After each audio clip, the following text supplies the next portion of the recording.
어머니, 생신 축하드려요. 용돈 보냈으니 친구분들과 맛있는 거 사드세요. 저희가 찾아뵈야 하는데 멀리 있어서 죄송합니다. 제 67번째 생일도 그렇게 차갑게 굳어가고 있었습니다. 프랜차이즈 반찬가게 대표라는 허울 좋은 감투는 퇴근 후 텅 빈 80평 집의 정막을 가려주지 못했고, 자식이 의무적으로 보낸 문자 메시지와 돈은 회사 보고서보다 더 건조했습니다. 그날 밤 저는 불나방처럼 화려한 조명이 번쩍이는 댄스 교실로 발걸음을 옮겼습니다.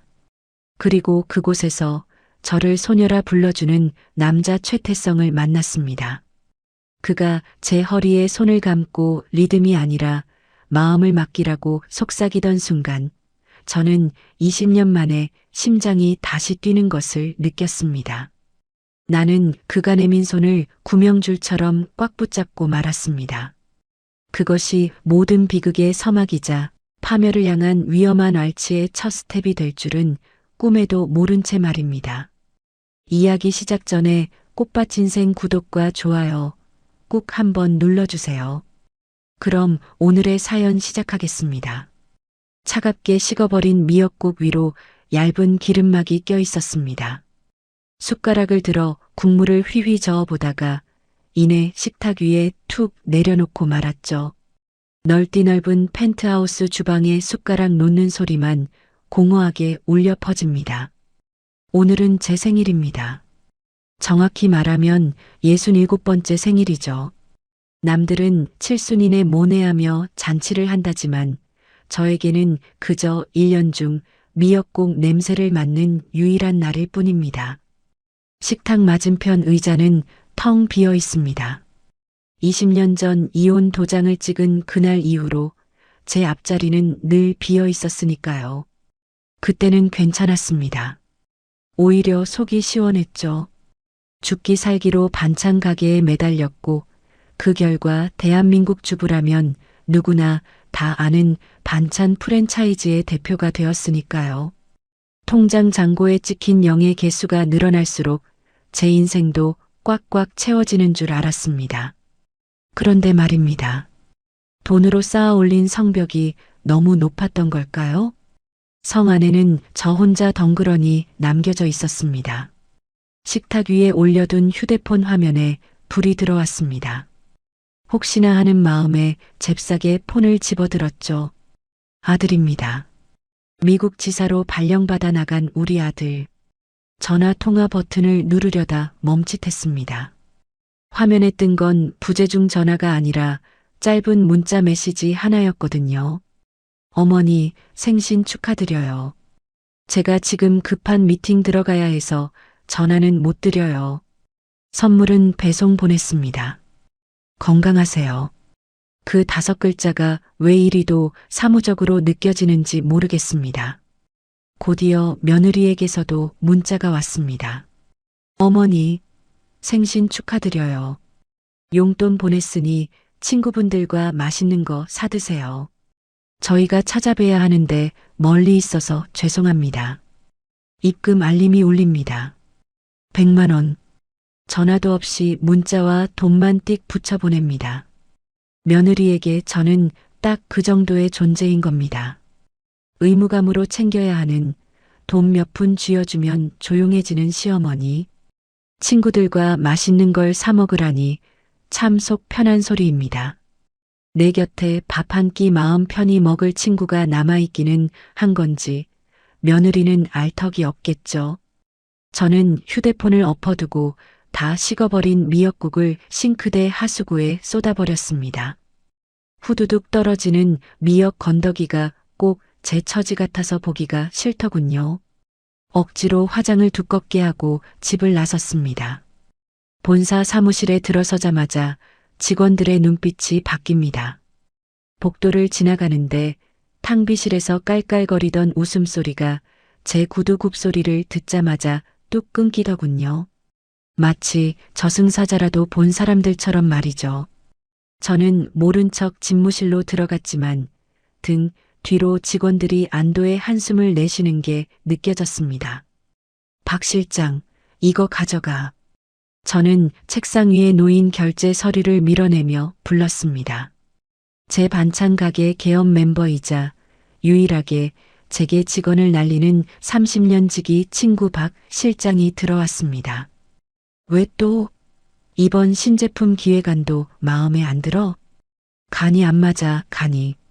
요즘 젊은 사람들 입맛 잡겠다고 너무 달게만 만들었잖아. 우리 브랜드가 왜 떴는데? 집밥 같은 깊은 맛 때문 아니었어? 다시 해오라고 해. 박 실장은 혀를 끌끌 차며 서류를 집어들었습니다. 아이고, 김 대표님. 그 깐깐한 성격 좀 죽여라. 직원들 숨 막혀 죽는 소리 안 들리냐? 그리고 너 오늘 생일이잖아. 아들내미 전화는 왔고? 제 전곡을 찌르는 말에 가슴이 뜨끔했습니다. 저는 짐짓 태어난 척 서류를 뒤적거렸습니다. 미국 시간이 지금 몇 시인데 전화를 해. 선물 보냈다고 문자 왔어. 바쁜 애 괴롭히는 것도 유난이야. 유난은 무슨. 껍데기만 번지르르 하면 뭐하냐. 속이 이렇게 텅 비었는데. 박 실장은 제 책상 위에 화려한 전단지 하나를 툭 던졌습니다. 로열 스텝에서 중장년 사교 댄스 모임. 이게 뭐야? 너도 이제 일 그만하고 좀 즐기면서 살아. 맨날 돈, 일 일하다가 고독 쌓기 딱 좋다, 너. 내 친구가 다니는데 아주 신세계라더라. 오늘 저녁에 한번 가봐. 내가 미쳤니? 춤바람 나게. 남사스럽게 거길 왜 가? 남사스러운 게 아니라 살길 찾는 거야. 밤에 잠도 못 자고 입맛도 없고 괜히 직원들한테 짜증이나 내고 가서 몸이라도 흔들면 좀 나아질까 싶어서 그런다. 오늘 내 생일이잖아. 저녁에 저 큰 집에서 또 혼자 청승 떨 거야? 혼자 청승 떨 거냐는 말에 말문이 막혔습니다. 퇴근 후 불 꺼진 거실에 혼자 들어서는 그 끔찍한 적막감이 떠올랐기 때문입니다. 텔레비전 소리를 아무리 크게 틀어도 채워지지 않는 그 서늘한 공기. 그게 죽기보다 싫었습니다. 결국 저는 그날 저녁 친구가 준 주소를 들고 강남의 한 건물 지하로 내려갔습니다. 입구에서부터 쿵쿵거리는 베이스 소리가 심장을 때렸습니다. 문을 열자 화려한 조명과 진한 향수 냄새가 훅 끼쳐왔습니다. 넓은 홀 안에는 화려한 드레스를 입은 여자들과 양복을 빼입은 남자들이 짝을 지어 춤을 추고 있었습니다. 세상에 다들 나이가 지긋한데 표정만큼은 17 소녀들 같더군요. 저는 쭈뼛거리며 구석 자리에 앉았습니다. 입고 온 옷이 문제였습니다. 다들 하늘하늘한 시폰 드레스나 반짝이는 스커트를 입고 있는데 저 혼자 딱딱한 정장 바지에 블라우스를 입고 있었으니까요. 마치 백조무리 사이에 낀 미운 오리 새끼가 된 기분이었습니다. 아니나 다를까 맞은편 소파에 앉아 부채질을 하던 여자들 몇 명이 저를 힐끔거리며 수군거리기 시작했습니다. 어머, 저 여자 봐. 여기 무슨 면접 보러 왔나 봐? 딱 봐도 처음 왔네. 춤이라고는 춰본 적도 없게 생겼어. 그녀들의 목소리가 들리지 않는 척했지만 귀는 쫑긋 서 있었습니다. 얼굴이 화끈거려 견딜 수가 없었습니다. 대한민국 최고의 반찬 회사 대표인 내가 고작 이런 곳에서 이런 취급을 당하다니. 자존심이 상해서 당장이라도 자리를 박차고 나가고 싶었습니다. 가방을 챙겨 일어나려는 순간이었습니다. 실례합니다. 낮고 부드러운 목소리가 제 귀에 꽂혔습니다. 고개를 들어보니 훤칠한 키에 중후한 멋이 흐르는 남자가 서 있었습니다. 희끗희끗한 머리칼마저도 세련되어 보이는 영화배우 같은 외모의 남자. 바로 최태성이었습니다. 그는 정중하게 허리를 숙이며 제게 손을 내밀었습니다. 여기 앉아 계신 모습이 꼭 길 잃은 소녀 같으셔서요.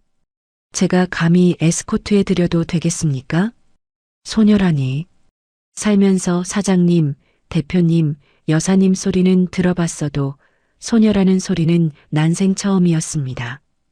닭살이 돋을 만큼 느끼한 멘트였지만 이상하게도 싫지가 않았습니다. 아니, 오히려 꽁꽁 얼어붙었던 심장 한구석이 찌릿해지는 기분이었습니다. 저를 비웃던 여자들의 시선이 일제히 그 남자에게 쏠리는 게 느껴졌습니다. 부러움과 질투가 섞인 그 시선들을 느끼자 오기가 생기더군요. 저는 오늘 처음이라 춤출 줄 모르는데요. 제가 퉁명스럽게 대꾸하자 그는 빙긋 웃으며 제 손을 잡았습니다. 그의 손은 크고 따뜻했습니다. 아침에 느꼈던 차가운 미역국의 감촉과는 정반대였죠.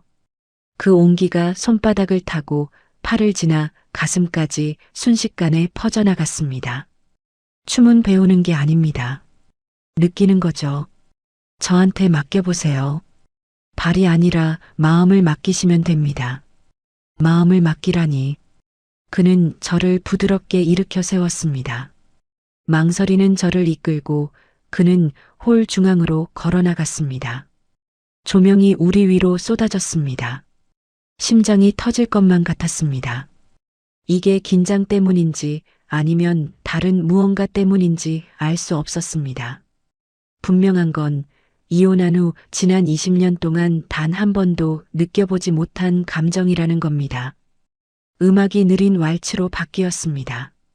그는 제 허리에 손을 얹고 다른 한 손으로는 제 손을 꼭 잡았습니다. 가까이 다가온 그의 몸에서 은은한 스킨 냄새가 났습니다. 남편과 헤어지고 난 후 남자의 품이 이렇게 가까이 있었던 적이 있었던가요? 제 몸이 돌처럼 굳어 있자 그가 귓가에 속삭였습니다. 힘을 빼세요. 제가 리드합니다. 그저 꽃처럼 피어 있으시면 됩니다. 그가 이끄는 대로 발을 떼는 순간 저는 휘청거렸습니다. 넘어지려는 찰나 그가 단단한 팔로 저를 감싸 안아 지탱해 주었습니다. 괜찮습니다. 제가 잡고 있으니까요. 절대 놓지 않습니다. 절대 놓지 않겠다는 그 말. 그 한마디가 제 텅 빈 가슴속을 파고들었습니다. 자식도 직원들도 돈도 채워주지 못했던 그 구멍을 이 낯선 남자의 한마디가 메워주는 것만 같았습니다. 저는 홀린 듯이 그에게 몸을 기댔습니다. 어지러운 조명 불빛 속에서 저는 그와 함께 빙글빙글 돌기 시작했습니다. 마치 세상에 우리 둘만 남은 것처럼 저는 그 따뜻한 손을 꽉 잡고 말았습니다. 그날 밤 저는 67살의 김명숙이 아니라 사랑을 갈구하는 17 소녀로 돌아가 있었습니다. 화려하지만 텅 비어 있던 제 삶에 그렇게 위험한 남자가 걸어 들어왔습니다. 그렇게 저는 매일같이 그곳을 드나들며 태성 씨와 함께 춤추는 시간을 유일한 낙으로 삼았습니다. 그렇게 한 달이 지났을까요? 참기름 냄새와 알싸한 마늘 향이 진동하고 기계 돌아가는 소음이 귀를 때리는 반찬 공장 분위기가 단번에 뒤집히는 사건이 발생했습니다. 점심시간이 막 지났을 무렵이었습니다. 갑자기 공장 앞마당이 웅성거리는 소리로 소란스러워졌습니다. 저는 미간을 찌푸리며 창가로 다가갔습니다. 잡상인이라도 들어온 줄 알고 호통을 칠 준비를 하고 있었죠. 그런데 창밖을 내다본 제 눈이 휘둥그레지고 말았습니다. 커다란 핑크색 윙바디 트럭 한 대가 공장 마당 한가운데 떡하니 자리를 잡고 있었기 때문입니다. 트럭 옆구리가 열리더니 화려한 현수막이 펼쳐졌습니다. 거기 적힌 문구를 보고 저는 그만 숨이 멎는 줄 알았습니다. 대한민국 반찬의 여왕 김명숙 대표님을 응원합니다. 에서 당신의 1호 팬 최태성. 세상에 태성 씨였습니다. 그는 최고급 커피 머신과 갓 구운 추러스 기계를 싣고 와서는 직원들에게 간식을 나눠주고 있었습니다. 직원들은 어안이 벙벙한 표정으로 커피를 받아들면서도 입가에는 숨길 수 없는 미소가 번져 있었습니다. 그 무뚝뚝한 김명숙 대표에게 이런 로맨틱한 팬이 있다니 다들 믿기지 않는 눈치였죠. 저는 얼굴이 불타오르는 것 같아 양손으로 볼을 감쌌습니다. 창피함보다는 가슴 벅찬 설렘이 그리고 어깨가 으쓱해지는 묘한 우월감이 전신을 감쌌습니다. 제가 현관으로 나가자 태성 씨가 환한 미소로 손을 흔들었습니다. 수백 개의 눈동자가 우리를 지켜보는 가운데 그는 마치 영화 속 주인공처럼 제게 다가와 따뜻한 아메리카노 한 잔을 건넸습니다. 일하는 모습이 가장 아름답다지만 커피 한 잔의 여유는 있어야죠. 명숙 씨, 너무 무리하지 마세요. 그 순간 저는 반찬 공장 사장이 아니라 보호받는 여자가 되었습니다. 직원들이 수군거리는 소리가 들렸지만 예전처럼 비난이나 두려움이 아니었습니다. 그것은 분명한 부러움이었습니다. 돈으로도 살 수 없었던 직원들의 부러운 시선, 그것을 태성 씨가 커피 트럭으로 선물해 준 것입니다. 그날 이후 저의 시간은 거꾸로 흐르기 시작했습니다. 태성 씨는 저를 데리고 다니며 제가 20대 때도 해보지 못했던, 아니 먹고 사느라 꿈도 꾸지 못했던 데이트를 하나씩 실현해 주었습니다. 우리는 성수동 거리의 젊은이들 틈에 섞여 길거리를 걸었습니다. 그는 제 손에 뜨거운 호떡을 쥐어주며 입가에 묻은 설탕 시럽을 자신의 손수건으로 닦아주었습니다. 사람들이 쳐다보는 시선 따위는 중요하지 않았습니다. 오히려 나도 이렇게 사랑받고 있다고 보란 듯이 자랑하고 싶었습니다. 영화관 커플석에 앉아 팝콘을 나눠 먹을 때 어두운 조명 아래서 그가 제 손을 슬며시 잡았을 때 느꼈던 그 떨림은 67살이라는 제 나이를 까맣게 잊게 만들었습니다. 물론 모든 게 완벽하기만 한 건 아니었습니다. 어느 날 분위기 좋은 카페에서 차를 마시고 있을 때였습니다. 태성 씨의 재킷 안주머니에서 묵직한 진동 소리가 울렸습니다. 그는 미간을 살짝 찌푸리더니 황급히 주머니를 눌러 진동을 껐습니다. 보통 전화라면 꺼내서 확인하거나 누구인지 말해줄 텐데 그는 마치 감추고 싶은 비밀이라도 있는 사람처럼 행동했습니다. 전화 안 받아요? 급한 연락 아니에요? 제가 조심스럽게 물었지만 그는 사람 좋은 웃음을 지으며 손사래를 쳤습니다. 아, 스팸 전화예요. 요즘 대출 권유 전화가 왜 이렇게 많이 오는지. 신경 쓰지 마세요. 명숙 씨랑 있는 이 귀한 시간에 잡음이 끼어드는 게 싫어서 그럽니다. 그의 말은 매끄러웠고 표정은 평온했습니다. 저는 잠시 의구심을 가졌던 제 자신이 부끄러워졌습니다. 오죽 저에게 집중하고 싶으면 그럴까 싶어 오히려 그 배려에 감동하고 말았으니까요. 하지만 제 친구 박 실장의 반응은 달랐습니다. 제가 댄스 교실에 나가는 걸 권유했던 장본인이면서도 막상 제가 태성 씨 이야기를 꺼내자 그녀의 표정은 싸늘하게 식어갔습니다. 제가 태성 씨와 찍은 사진을 보여주며 자랑을 늘어놓자 박 실장은 대놓고 인상을 구겼습니다.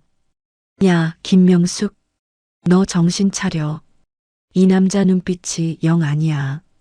너 돈 많은 과부인 거 알고 작정하고 덤비는 거 아니니? 친구의 걱정 어린 충고였지만 그 순간 제 귀에는 질투 어린 악담으로만 들렸습니다.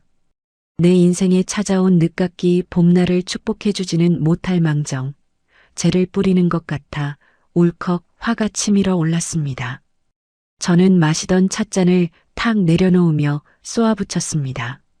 너 내가 돈 좀 있다고 남자가 꼬이는 게 그렇게 안 있고 내가 가라며 큰 집에서 혼자 청승 떨지 말고 댄스 교실 가서 즐기라며 이제 와서 내가 행복해지니까 배가 아픈 거야? 내가 좋다는데 내가 무슨 상관이야? 박 실장은 기가 막힌다는 표정으로 입을 다물었지만 저는 분을 사귀지 못하고 자리를 박차고 일어났습니다. 태성 씨가 저를 완전히 무너뜨린 건 어느 비 내리는 저녁이었습니다. 그는 저를 강남에서도 예약하기 힘들다는 최고급 프렌치 레스토랑으로 데려갔습니다. 은은한 촛불과 잔잔한 클래식 음악이 흐르는 곳에서 그는 사업 이야기를 꺼냈습니다. 보통 남자들은 제 앞에서 사업 이야기를 꺼내면 돈을 빌려달라거나 투자를 해달라고 떼를 썼습니다. 하지만 태성 씨는 달랐습니다. 그는 진지한 눈빛으로 제게 조언을 구했습니다. 저를 단순한 여자가 아니라 평생을 바쳐 일궈온 제 전문성을 인정해주는 태도였습니다. 저는 신이 나서 제 경험담과 노하우를 이야기했고 그는 수첩까지 꺼내 메모하며 경청했습니다. 자존감이 하늘 끝까지 차올랐습니다. 이 남자는 나의 재력뿐만 아니라 나의 능력과 지난 세월의 고생까지 알아주는구나. 그 믿음이 굳어질 무렵 식사가 끝나자 그가 테이블 아래에서 커다란 선물 상자를 꺼냈습니다. 오늘 명숙 씨의 조언 정말 값진 수업이었습니다. 이건 제 수강료이자 감사의 표시입니다. 상자를 열자 고급스러운 가죽 향기와 함께 짙은 와인색 수제화가 드러났습니다. 한눈에 봐도 가죽의 질이 예사롭지 않은 최고급 구두였습니다. 하지만 저는 선뜻 기뻐할 수 없었습니다. 제 발은 평생 공장 바닥을 뛰어다니느라 굳은 살이 박이고 엄지발가락이 흉하게 튀어나온 무지의 반증으로 엉망이 되어 있었기 때문입니다. 예쁜 구두는 저에게 그림의 떡이나 마찬가지였습니다.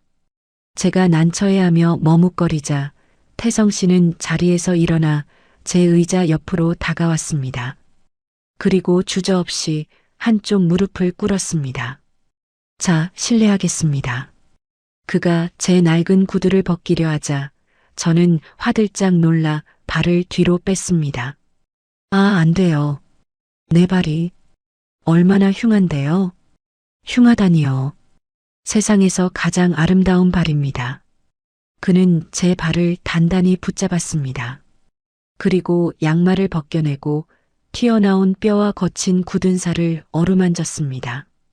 부끄러움에 얼굴이 터질 것 같았지만 그의 손길은 갓난아이를 다루듯 조심스럽고 경건했습니다. 차가운 레스토랑 공기 속에 제 맨발이 드러났지만 그의 손바닥 온기 때문에 전혀 춥지 않았습니다. 이 굳은 살 가족을 위해 회사를 위해 얼마나 치열하게 사셨는지 보여주는 훈장 같은 겁니다. 저는 이 발이 명숙 씨 얼굴보다 더 예쁩니다.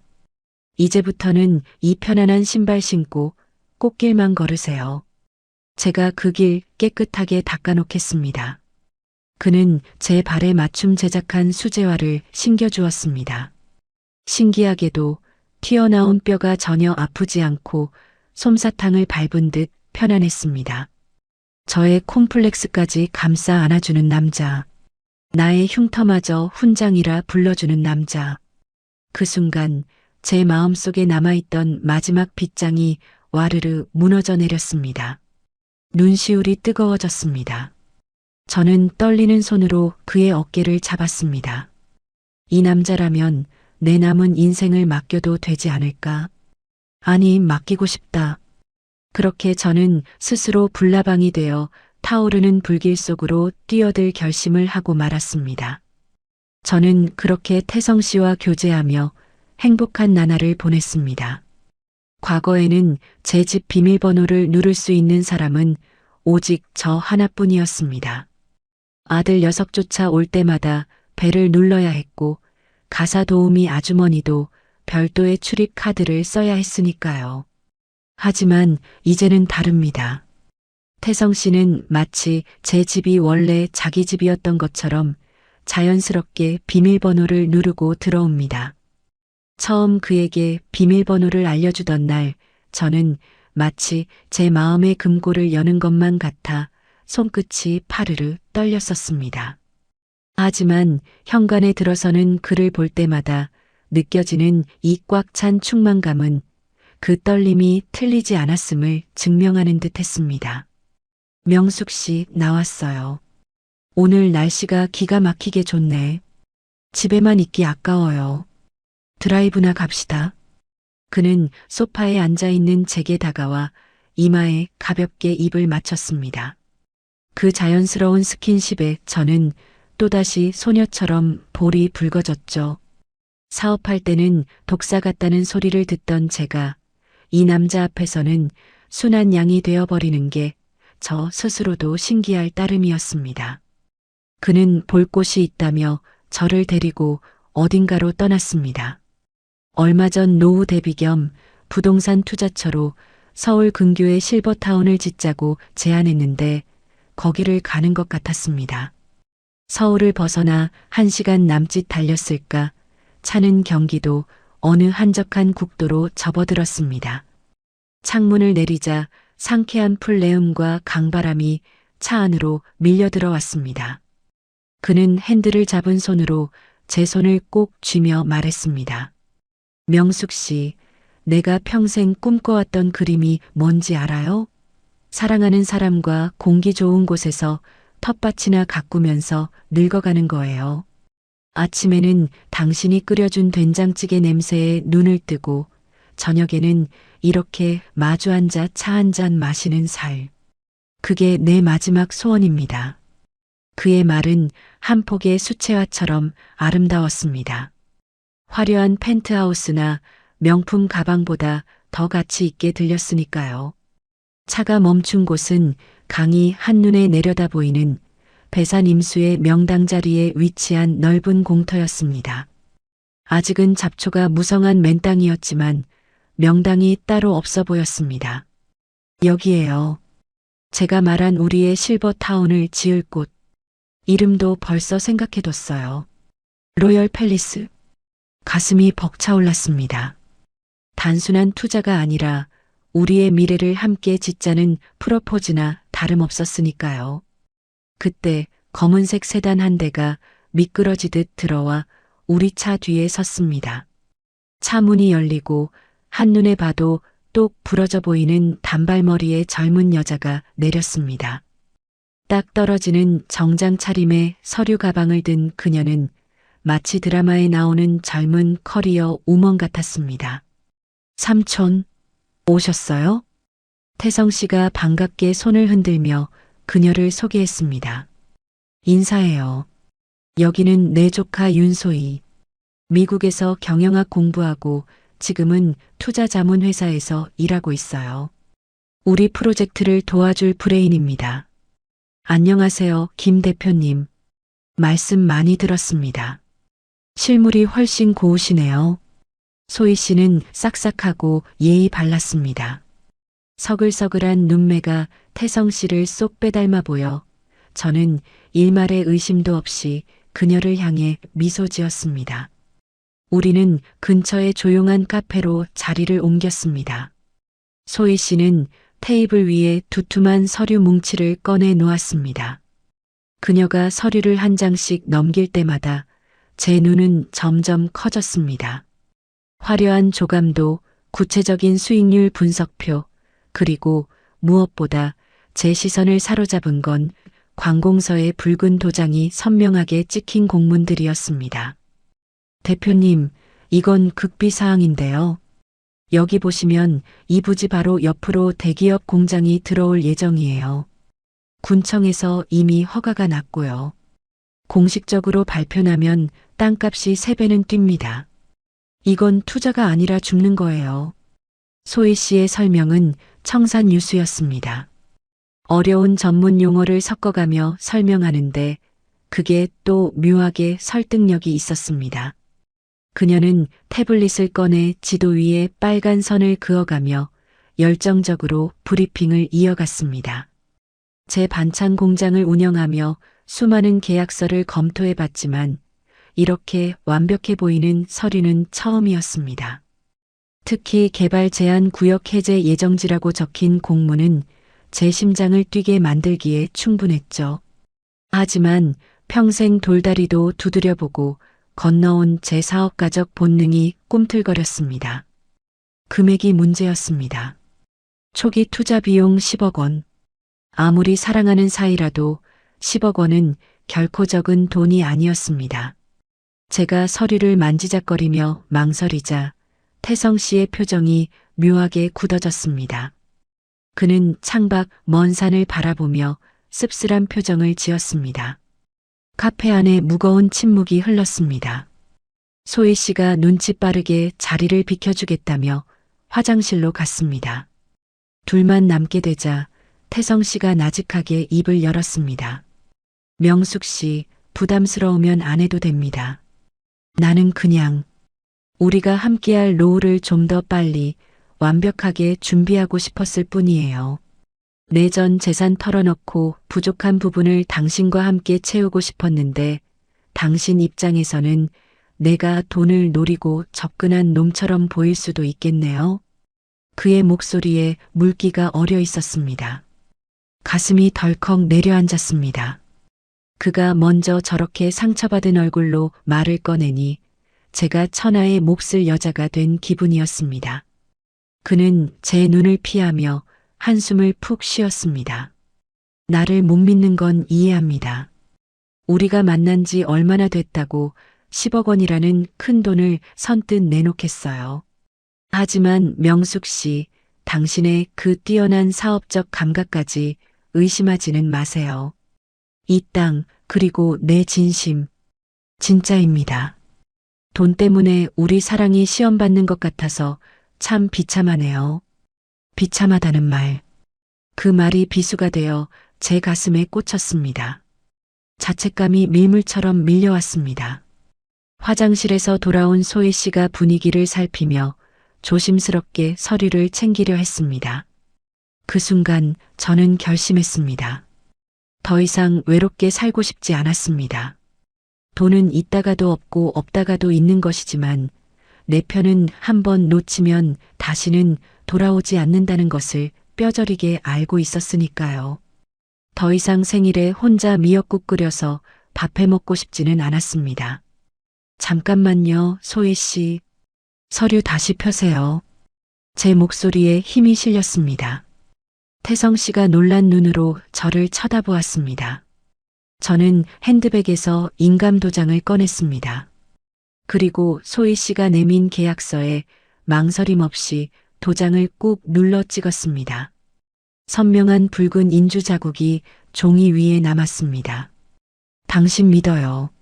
아니, 우리 미래를 믿는 거예요. 10억 원, 내일 아침 바로 송금할게요. 태성 씨의 얼굴이 순식간에 환해졌습니다.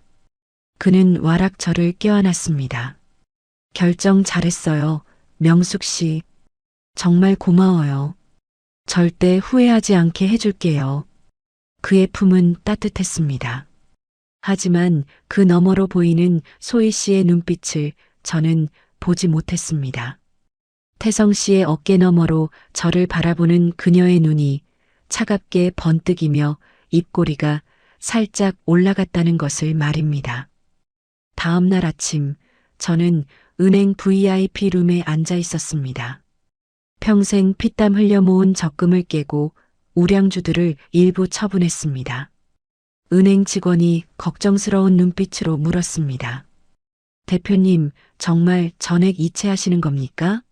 만기가 얼마 안 남은 상품도 있는데 해지하시면 손해가 큽니다. 괜찮아요. 더 좋은 곳에 투자하는 거니까. 얼른 처리해 주세요. 제 목소리는 단호했습니다. 이체가 완료되었다는 문구를 보는 순간 묘한 쾌감이 등줄기를 타고 흘렀습니다. 통장은 텅 비어버렸지만 마음만은 세상을 다 가진 듯 풍요로웠습니다. 이제 우리 사이를 가로막는 장애물은 아무것도 없다고 믿었습니다. 이 돈이 태성 씨와 저를 영원히 묶어줄 튼튼한 밧줄이 될 거라고 착각했습니다. 그 밧줄이 사실은 제 목을 조여올 올감이었다는 것을 깨닫기까지는 그리 오랜 시간이 걸리지 않았습니다. 공장으로 돌아오는 차 안에서 태성 씨에게 문자를 보냈습니다. 입금했어요. 곧바로 답장이 왔습니다. 잘했어요, 명숙 씨. 이제 우리는 영원한 동반자가 됐네요. 사랑해요. 사랑한다는 그 세 글자에 저는 콧노래를 흥얼거렸습니다. 차창 밖으로 스쳐 지나가는 풍경이 온통 핑크빛으로 보였습니다. 10억 원이라는 거액이 제 통장에서 빠져나간 날 그 빈자리를 채운 건 태성 씨의 짐 가방이었습니다. 그는 제 집에 입성했습니다. 현관에 나란히 놓인 남자 구두와 여자 구두. 그 평범한 풍경이 제게는 기적처럼 느껴졌습니다. 20년 동안 멈춰있던 제 집의 시계가 다시 돌아가는 것만 같았으니까요. 하지만 그 감격은 그리 오래가지 않았습니다. 동거가 시작된 지 불과 사흘 만에 집안의 공기가 미묘하게 바뀌기 시작했습니다. 퇴근 후 집에 돌아온 저는 현관 입구에서 그만 입을 다물지 못했습니다. 거실 한쪽 벽면을 차지하고 있던 고풍스러운 자개장이 온데간데 없이 사라졌기 때문입니다. 그 자개장은 제가 반찬 가게를 처음 시작해서 번 돈으로 장만한 제 땀과 눈물이 배어있는 보물이로였습니다. 어머니가 물려주신 유일한 유품인 옷가락지를 보관해 두던 제 영혼의 안식처 같은 가구였죠. 너무 놀라 안방으로 뛰어들어가니 태성 씨가 인부들을 시켜 침실의 커튼을 뜯어내고 있었습니다. 왔어요? 집안 분위기가 너무 칙칙해서 내가 싹 좀 바꿨습니다. 어때요? 훨씬 넓어 보이죠? 그는 땀을 뻘뻘 흘리며 해맑게 웃고 있었습니다. 저는 떨리는 목소리로 물었습니다. 네. 내 자개장 어디 갔어요? 그게 어떤 건데 상의도 없이. 아, 그거요? 딱 봐도 곰팡이 냄새나게 생겨서 재활용센터에 넘겼어요. 요즘 누가 그런 촌스러운 걸 집에 둡니까? 명숙 씨, 새 술은 새 부대에 담으라고 했어요. 우리 이제 새 출발하는데 쾌쾌 묵은 옛날 물건들은 싹 다 치워버립시다. 당신의 그 외로웠던 과거, 내가 다 지워줄게요. 그는 제 어깨를 감싸며 다정하게 속삭였습니다. 과거를 지워주겠다는 그 말이 왠지 모르게 섬뜩하게 들렸지만 이미 저질러진 일을 되돌릴 수는 없었습니다. 그가 제 인생의 구원자라고 믿었기에 저는 그 소중한 자개장이 쓰레기 취급을 당한 서러움을 억지로 삼켜야만 했습니다. 오히려 고맙다고 신경 써줘서 고맙다고 말해야 했죠. 불안감은 다른 곳에서도 터져나왔습니다. 어느 날 저녁 식사를 하다가 제가 먼저 조심스럽게 혼인신고 이야기를 꺼냈습니다. 우리가 함께 살고 있고 거액의 투자까지 함께 했는데 법적으로 부부가 되는 건 당연한 수순이라고 생각했습니다. 태성 씨, 우리 다음 주에 시간 내서 구청 다녀와요. 혼인신고 해야죠. 숟가락을 입으로 가져가던 태성 씨의 손이 공중에서 딱 멈췄습니다. 그는 숟가락을 식탁 위에 탁 내려놓으며 표정을 굳혔습니다. 순간 식탁 위의 공기가 얼어붙는 것 같았습니다. 명숙 씨, 내가 설명했잖아요. 지금 내 사업체랑 당신 프랜차이즈랑 합치는 과정에서 세금 문제가 얼마나 복잡한지 몰라요? 지금 혼인신고하면 국세청에서 세무조사 들어옵니다. 당신 피땀 흘려 키운 회사, 세금 폭탄 맞아서 휘청거리는 꼴 보고 싶어요? 그는 마치 철없는 아이를 타이르듯 말했습니다. 저는 사업을 오래 했지만 세무 쪽은 회계사에게 맡겨둬서 잘 몰랐습니다. 그의 말이 그럴듯하게 들리면서도 한편으로는 섭섭함이 밀려왔습니다. 그래도 남들 보기에 떳떳하고 싶어서 그렇죠. 우리가 불륜도 아닌데 종이 한 장이 그렇게 중요해요? 내가 당신을 사랑하는 마음이 그깟 종이 쪼가리보다 못하다고 생각하는 건 아니죠? 지금 우리 사업이 걸음마 단계인데 초장부터 재뿌릴 일 없잖아요. 그는 신경질적으로 물컵을 들이켰습니다. 사랑을 의심하냐는 말은 언제나 저를 작아지게 만들었습니다. 저는 또다시 입을 다물 수밖에 없었습니다. 그가 화를 내는 게 무서웠고 혹시라도 그가 저를 속 좁은 늙은이라 생각해서 떠나버릴까봐 두려웠기 때문입니다. 그렇게 살얼음판 같은 한 달이 지났습니다. 사건은 예고도 없이 터졌습니다. 비가 억수같이 쏟아지던 밤, 태성 씨가 흠뻑 젖은 채 집으로 들어왔습니다. 그는 들어오자마자 소파에 털썩 주저앉아 마른 세수를 했습니다. 제가 수건을 들고 달려가자 그는 고개를 저으며 깊은 한숨을 내쉬었습니다. 큰일 났어요. 자재 대금 문제가 터졌어요. 원래 들어오기로 했던 PF 대출이 일주일 정도 밀렸는데 하청업체 놈들이 당장 현금 안 가져오면 공사 중단하고 유치권 행사하겠다고 난리를 치네요. 이대로면 공사 올스톱이에요. 그럼 투자금 다 날릴 텐데. 심장이 덜컥 내려앉았습니다. 이미 10억 원이라는 거액이 들어간 상태였습니다. 여기서 멈추면 제 노후 자금은 공중 분해되는 꼴이었습니다. 대체 얼마나 필요한데요? 일단 급한 대로 5억이요. 5억 있으면 급한 불 끄고 다음 주에 대출 나오면 바로 메꿀 수 있을 것 같은데 내가 지금 융통할 수 있는 돈은 다 막혔어요. 5억. 10억을 보내고 나서 제 수중에 남은 현금은 거의 없었습니다. 이제 남은 건 남은 주식과 반찬 공장 운영 자금, 그리고 제가 살고 있는 이 집 담보 대출뿐이었습니다. 운영 자금에 손을 대는 건 회사를 위험에 빠뜨리는 일이었기에 저는 망설일 수밖에 없었습니다. 태성 씨, 나 지금 현금이 없어요. 지난번에 다 보냈잖아요. 공장 운영비는 건드리면 안 되는데. 제 말끝이 흐려지자 태성 씨가 벌떡 일어났습니다. 지금 그 돈 없으면 명숙 씨 투자금까지 위태로운 거예요. 같이 죽고 사느냐 하는 판국에 공장 운영비 타령이나 하고 있으면 어쩌자는 거예요? 내가 하는 게 아니라 우리가 같이 하는 건데 이렇게 책임감이 없어서야.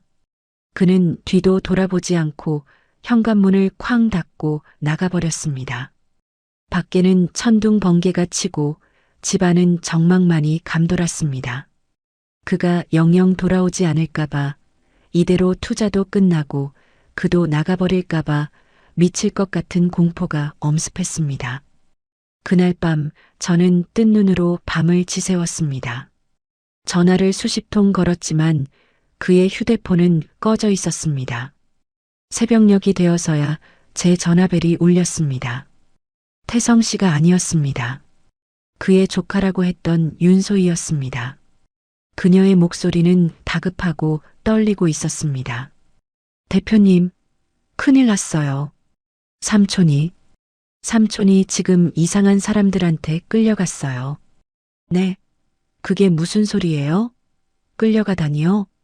자재 대금 독촉하던 사람들이 사실은 질 나쁜 사채업자들이었나 봐요. 돈 안 갚으면 몸뚱이라도 쓰라고 협박하고 난리도 아니에요. 저 지금 너무 무서워요, 대표님. 수화기 너머로 들려오는 소희 씨의 울음소리에 제 이성은 마비되었습니다. 상상조차 할 수 없는 끔찍한 단어들이 제 머릿속을 헤집어 놓았습니다. 제가 돈을 안 줘서, 제가 망설여서 사랑하는 남자가 위기에 처했다는 죄책감이 쓰나미처럼 밀려왔습니다. 소혜 씨, 울지 말고 진정해요. 내가 어떻게든 해볼게. 삼촌 지금 어디 있는지만 알아봐줘요. 전화를 끊고 저는 덜덜 떨리는 손으로 통장 잔고를 확인했습니다. 방법은 하나뿐이었습니다.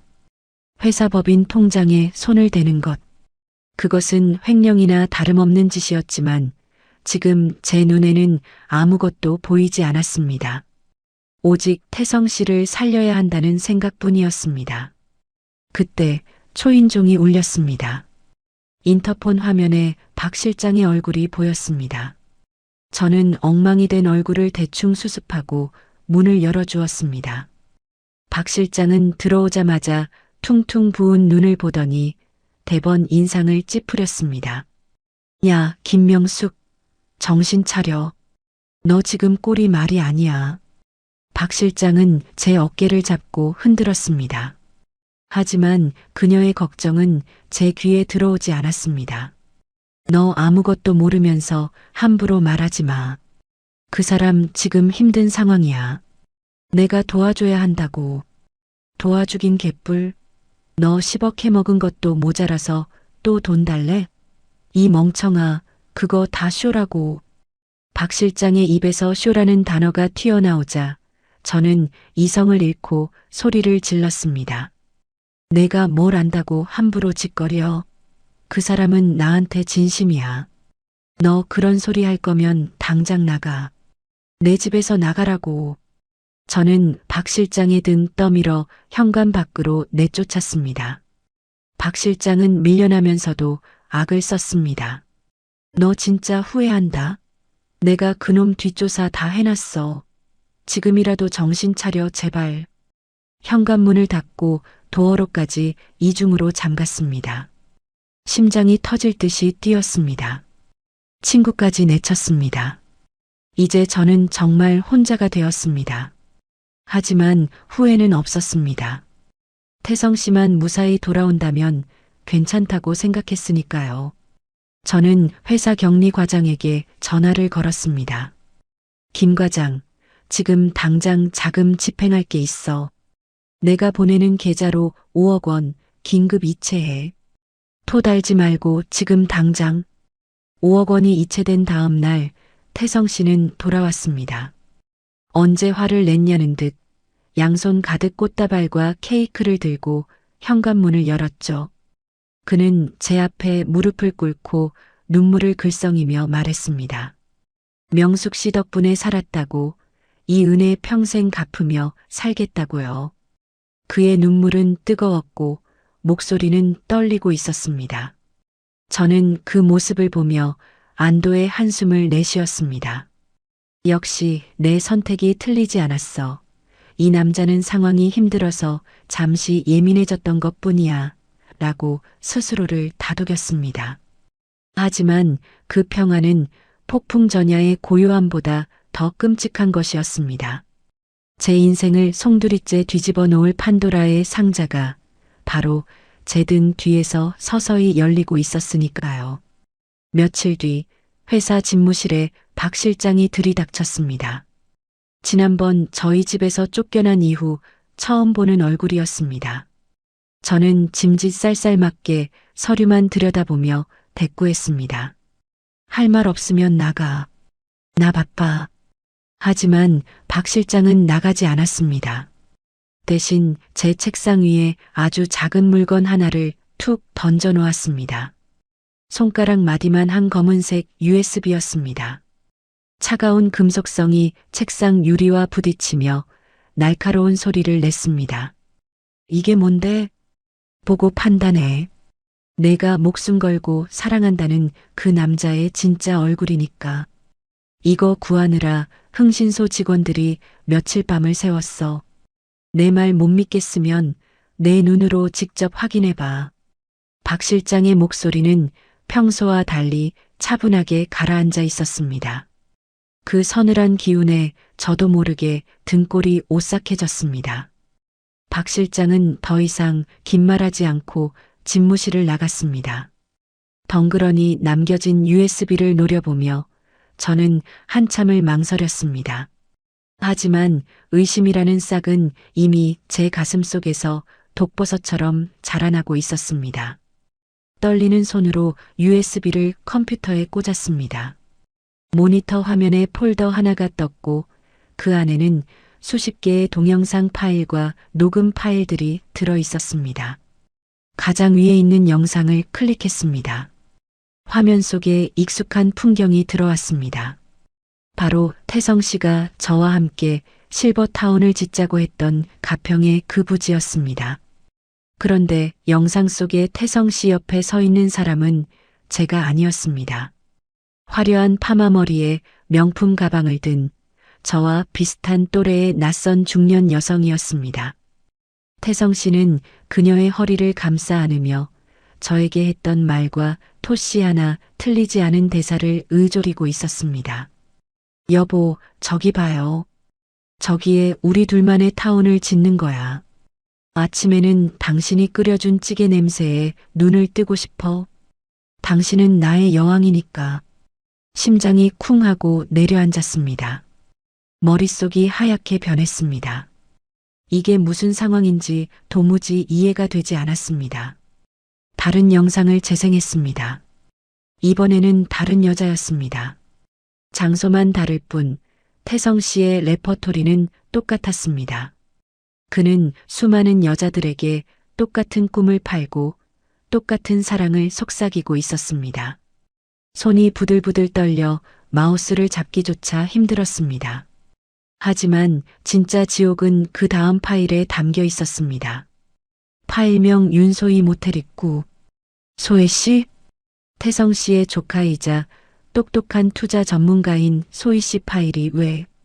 영상을 재생하자 낡은 모텔 주차장에 태성 씨의 차가 들어오는 게 보였습니다. 운전석에서 내린 태성 씨가 조수석 문을 열어주었고 거기서 내린 사람은 분명 윤소희였습니다. 그런데 두 사람의 분위기가 이상했습니다. 삼촌과 조카라고 하기에는 너무나 끈적했습니다. 태성 씨가 소희 씨의 엉덩이를 툭 치며 웃자 소희 씨는 태성 씨의 목에 팔을 감고 안더군요. 위액이 목구멍까지 치밀어 올랐습니다. 저는 입을 틀어막고 헛구역질을 했습니다. 조카? 투자 전문가? 모두 다 거짓말이었습니다. 소희 씨는 태성 씨의 조카가 아니라 저를 등쳐먹기 위해 공모한 내연녀이자 또 다른 사기꾼이었습니다. 제가 그녀를 믿고 송금했던 10억 원, 그리고 태성 씨를 살리겠다고 보낸 5억 원. 그 돈들이 저 두 사람의 하룻밤 유흥비로 쓰였을 생각을 하니 피가 거꾸로 솟는 것 같았습니다.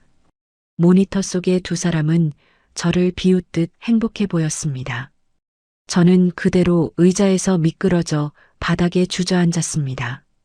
믿을 수가 없었습니다. 아니, 믿고 싶지 않았습니다.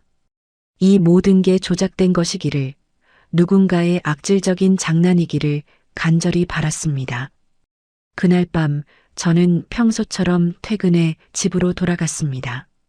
태성 씨는 소파에 누워 TV를 보며 킬킬거리고 있었습니다. 저를 보자마자 달려와 안마를 해주겠다며 어깨를 주물렀습니다. 그 손길이, 그 숨결이 소름 끼치도록 혐오스러웠습니다. 당장이라고 이 남자의 가면을 벗겨버리고 싶었지만 저는 이를 악물고 참았습니다. 아직 확인해야 할 게 남았기 때문입니다. 박 실장이 준 증거만으로는 부족했습니다. 제 눈으로, 제 손으로 확인 사살을 해야만 이 끔찍한 악몽을 끝낼 수 있을 것 같았습니다. 새벽 2시, 옆에서 태성 씨가 코를 골며 깊은 잠에 빠진 것을 확인했습니다. 저는 조심스럽게 몸을 일으켰습니다. 심장이 밖으로 튀어나올 것처럼 쿵쾅거렸지만 호흡을 가다듬고 협탁 위에 놓인 그의 휴대폰으로 손을 뻗었습니다. 그는 잘 때 항상 휴대폰을 뒤집어 놓았습니다. 평소에는 사생활을 존중한다는 핑계로 건드리지 않았던 판도라의 상자였습니다. 휴대폰을 집어들자 화면이 환하게 켜졌습니다. 잠금 화면. 패턴도 비밀번호도 몰랐지만 상관없었습니다. 제게는 자고 있는 태성 씨의 손가락이 있었으니까요. 저는 숨을 죽이고 그의 오른쪽 엄지손가락을 조심스럽게 들어 올렸습니다. 혹시라도 그가 깰까봐 식은땀이 등줄기를 타고 흘러내렸습니다. 그의 엄지를 휴대폰 센서에 갖다 대었습니다. 진동이 짧게 울리며 잠금이 해제되었습니다. 화면 가득 수많은 어플들이 깔려 있었습니다. 가장 먼저 문자 메시지함을 열었습니다. 수많은 이름들이 리스트에 떠 있었습니다. 강남 건물주 누님, 청담동 사모님, 부산 횟집 과부. 사람을 이름이 아닌 돈줄로 저장해 놓은 역겨운 목록들. 그리고 그 목록의 맨 위 즐겨찾기로 지정된 이름 하나가 눈에 들어왔습니다. 내 사랑 소희. 손가락이 덜덜 떨렸습니다. 대화방을 눌렀습니다. 스크롤을 올리자 오늘 낮 제가 회사에서 일하고 있을 시간에 두 사람이 주고받은 대화가 적나라하게 펼쳐졌습니다. 눈앞이 캄캄해졌습니다. 글자 하나하나가 날카로운 칼날이 되어 제 심장을 후벼 팠습니다. 늙은 여우, 할망구, 쭈글쭈글한 손. 그가 사랑스럽다고 세상에서 제일 곱다고 말해주던 제 모습이 그들끼리의 대화에서는 조롱거리이자 혐오스러운 대상일 뿐이었습니다. 저는 그저 돈 나오는 자판기, 멍청하고 외로운 늙은이에 불과했습니다. 숨을 쉴 수가 없었습니다. 가슴을 누군가 무거운 돌로 짓누르는 것 같았습니다. 그동안 그가 보여준 다정한 미소, 따뜻한 눈빛, 달콤한 속삭임, 모든 것이 철저하게 계산된 연기였다는 사실에 온몸의 세포가 비명을 질렀습니다. 더 이상 볼 수가 없었습니다. 휴대폰을 내려놓으려는 순간 사진첩에 있는 폴더 하나가 눈에 띄었습니다. 일찍 홀린 듯 그 폴더를 열었습니다. 그 안에는 저와 찍은 사진뿐만 아니라 그동안 그가 거쳐간 수많은 여자들의 사진이 정리되어 있었습니다. 그리고 사진 밑에는 메모가 적혀 있었습니다. 김명숙에서 67세, 반찬 프랜차이즈, 현금 동원 역상, 공략 포인트, 외로움과 전문성 인정. 저는 사랑받은 것이 아니라 분석당하고 공략당한 것이었습니다. 제 인생의 가장 아픈 부분인 외로움을 그는 철저하게 이용했습니다. 휴대폰을 제자리에 내려놓고 일어서려는데 다리에 힘이 풀려 주저앉고 말았습니다. 입에서 컥 하는 소리가 터져 나왔습니다. 자고 있는 태성 씨의 얼굴이 보였습니다. 세상 모르고 자고 있는 저 평온한 얼굴. 불과 몇 시간 전까지만 해도 사랑한다고 믿었던 내 노후를 함께하고 싶었던 남자의 얼굴. 지금 당장 저 목을 조르고 싶다는 충동이 일었습니다. 하지만 손 하나 까딱할 힘조차 없었습니다. 배신감은 분노를 넘어 공포로 그리고 깊은 절망으로 바뀌어 저를 집어삼켰습니다. 화장실로 기어갔습니다. 변기를 붙잡고 속에 있는 것을 다 토해냈습니다. 위액이 넘어오고 눈물 콧물이 범벅이 되었습니다. 거울 속에 비친 제 모습은 처참했습니다. 헝클어진 머리, 퉁퉁 부은 눈, 핏기 없는 입술, 소리 없는 비명이 터져 나왔습니다. 가슴을 주먹으로 내리쳤지만 통증조차 느껴지지 않았습니다. 제가 평생을 바쳐 지켜온 자존심이, 긍지가, 그리고 사랑에 대한 마지막 믿음이 산산이 조각나 하수구로 빨려 들어가는 것 같았습니다. 바닥 타일의 냉기가 무릎을 타고 올라왔지만 제 마음속에 부는 칼바람에 비하면 아무것도 아니었습니다. 저는 차가운 화장실 바닥에 웅크리고 앉아 짐승처럼 울부짖었습니다. 하늘이 무너지고 땅이 꺼지는 절망이 바로 이런 거구나. 그날 새벽 김명숙이라는 여자의 세상은 완전히 멸망했습니다. 욕실 바닥에서 기어나와 침실로 돌아왔을 때 창밖은 이미 푸르스름하게 밝아오고 있었습니다. 저는 찬물로 세수를 하고 평소보다 더 꼼꼼하게 화장을 했습니다. 주방으로 나가 칼을 잡았습니다.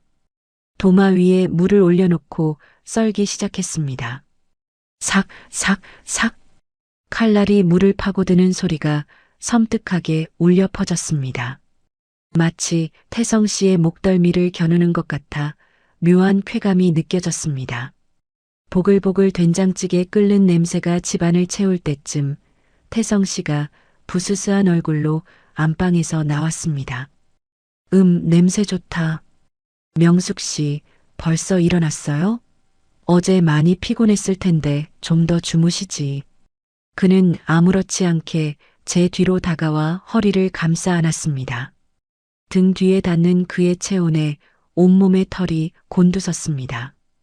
당장이라도 손에 들고 있던 국자를 휘둘러 그 가증스러운 입을 쳐버리고 싶었지만 저는 입꼬리를 억지로 끌어올렸습니다. 지금 내치면 모든 계획이 물거품이 됩니다. 더 완벽하고 더 잔인한 복수를 위해서는 참아야 했습니다. 얼른 세수하고 와요. 밥 먹게. 제 목소리는 소름 끼칠 정도로 다정했습니다. 그가 욕실로 들어가자마자 저는 싱크대에 대고 헛구역질을 했습니다. 하지만 식탁 앞에 마주 앉았을 때는 저는 다시 세상에서 제일 행복한 여자의 가면을 쓰고 있었습니다. 그가 숟가락으로 찌개를 떠먹으며 엄지를 치켜 세웠습니다. 역시 명숙 씨 손맛은 대한민국 최고야. 이 맛에 내가 산다니까. 저는 속으로 차갑게 비웃으며 그의 밥그릇에 생선살을 발라 올려주었습니다. 그는 제 속도 모르고 희죽거리며 받아먹었습니다. 그 모습이 꼭 도축장에 끌려가기 전 영문도 모르고 여물을 받아먹는 소 같아 보였습니다. 태성 씨를 출근시킨 후 저는 곧바로 휴대폰을 들었습니다. 다음 타깃은 윤소희였습니다. 그녀를 잡아야 태성 씨의 숨통을 끊을 수 있었습니다. 전화벨이 3번 울리고 상냥한 목소리가 들려왔습니다. 네, 대표님. 아침 일찍 무슨 일이세요? 소희 씨, 오늘 점심에 시간 좀 비워요. 투자 건으로 상의할 게 있어서 그래요. 아주 중요한 이야기니까 다른 사람한테는 비밀로 하고 우리 둘만 조용히 봅시다. 아, 네, 알겠습니다. 그럼 어디로 갈까요? 저는 강남에서 가장 은밀하고 고급스러운 일식집 룸을 예약했습니다. 약속 시간 10분 전 저는 미리 도착해 자리를 잡았습니다. 방 안에는 무거운 침묵과 긴장감이 감돌았습니다. 잠시 후 미닫이 문이 열리고 윤소희가 들어왔습니다. 화려한 투피스 정장에 명품 백을 든 그녀는 여전히 당당하고 세련된 모습이었습니다. 제 돈으로 치장했을 저 옷과 가방들을 보니 헛웃음이 나왔습니다. 대표님 기다리셨죠? 들어오는데 차가 좀 막혀서요. 그녀는 호들갑을 떨며 제 맞은편에 앉았습니다. 저는 대답 없이 찻잔만 만지작거렸습니다. 그녀의 눈동자가 불안하게 흔들리는 게 보였습니다. 평소라면 살갑게 맞아줬을 제가 돌부처처럼 앉아있으니 당황한 기색이 역력했습니다. 무슨 안 좋은 일이라도 있으세요? 저는 천천히 고개를 들어 그녀를 똑바로 쳐다보았습니다. 그리고 핸드백에서 서류 봉투 하나를 꺼내 테이블 위에 툭 던졌습니다. 봉투 입구가 열리며 사진 몇 장이 삐져나왔습니다. 모텔 주차장에서 태성 씨와 키스하는 사진, 두 사람이 다정하게 팔짱을 끼고 쇼핑하는 사진들이었습니다. 소희 씨의 얼굴이 순식간에 흑빛으로 변했습니다. 그녀는 숨을 헐떡이며 사진을 집어들었습니다.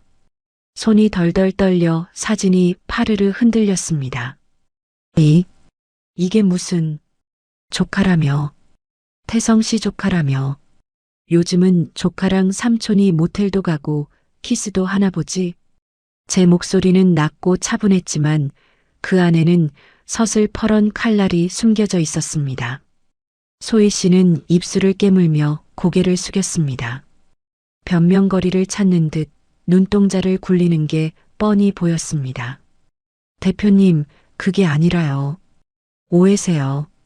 이건 오해? 그래, 오해일 수 있지. 그럼 이건 어떻게 설명할 건데? 저는 두 번째 카드를 꺼냈습니다. 박 실장이 밤새 찾아낸 태성 씨의 도박 빚 장부와 차명 계좌 내역서였습니다. 거기에는 소희 씨가 상상조차 못했던 진실이 담겨 있었습니다. 저는 내역서의 한 부분을 손가락으로 짚으며 말했습니다. 너 이번에 내가 보낸 5억 원. 그거 태성 씨가 빚 갚는 데 썼다고 알고 있지? 그래서 남은 돈 챙겨서 둘이 괌으로 도망가려고 비행기 표 알아보고 있었고, 맞니? 소희 씨의 눈이 휘둥그레졌습니다. 비행기 표 이야기는 저와 태성 씨 외에는 아무도 모르는, 아니, 태성 씨의 휴대폰을 훔쳐보지 않았다면 알 수 없는 내용이었으니까요. 그녀는 공포에 질린 얼굴로 저를 바라보았습니다. 그런데 어쩌나? 태성 씨는 너랑 갈 생각이 없는데. 여기 봐라. 저는 태성 씨가 다른 여자와 주고받은 메시지 캡처본을 그녀의 코앞에 들이밀었습니다. 이번 것만 크게 한탕하면 오빠가 너한테 갈게. 소희는 껌딱지처럼 달라붙어서 귀찮아 죽겠어. 돈 떨어지면 버려야지. 메시지를 읽어내려가는 소희 씨의 눈동자가 심하게 흔들렸습니다. 믿었던 공범에게, 사랑한다고 믿었던 남자에게 철저하게 이용당하고 배신당했다는 충격. 그녀의 얼굴이 배신감으로 일그러졌습니다. 아가씨, 정신 차려. 너도 그냥 장기 말이야. 이 인간한테는 나나 너나 똑같은 물주라고. 내 몫이라고 생각했던 그 돈, 이미 강원도에서 다 날렸어. 여기 통장 내역 봐. 날짜랑 시간 정확히 찍혀 있잖아. 소희는 서류를 낚아채듯 가져가 확인했습니다. 숫자들을 확인하는 그녀의 호흡이 거칠어졌습니다. 결국 그녀는 서류를 구겨버리고 책상에 엎드려 오열하기 시작했습니다. 나쁜 놈. 내가 지 뒷바라지를 얼마나 했는데. 내 돈까지 다 끌어다 줬는데. 룸 안에는 그녀의 울음소리만 처량하게 울려 퍼졌습니다. 저는 차가운 눈으로 그 모습을 내려다보았습니다.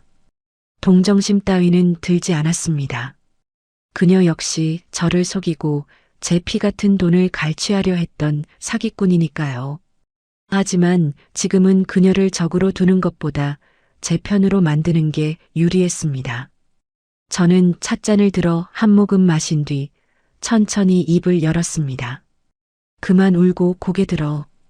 우는 소리 듣자고 비싼 밥 사주는 거 아니니까.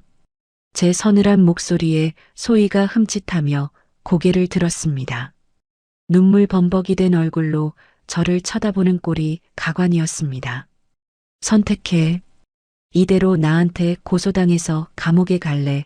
아니면 나랑 손잡고 저놈한테 복수하고 살길 찾을래? 네. 고소요? 그래. 내가 지금 경찰서 가서 이 증거들 다 제출하면 넌 사기죄 공범으로 최소 징역 5년이야. 젊은 나이에 빨간 줄 긋고 감옥에서 썩고 싶어? 내 인생 여기서 끝내고 싶냐고.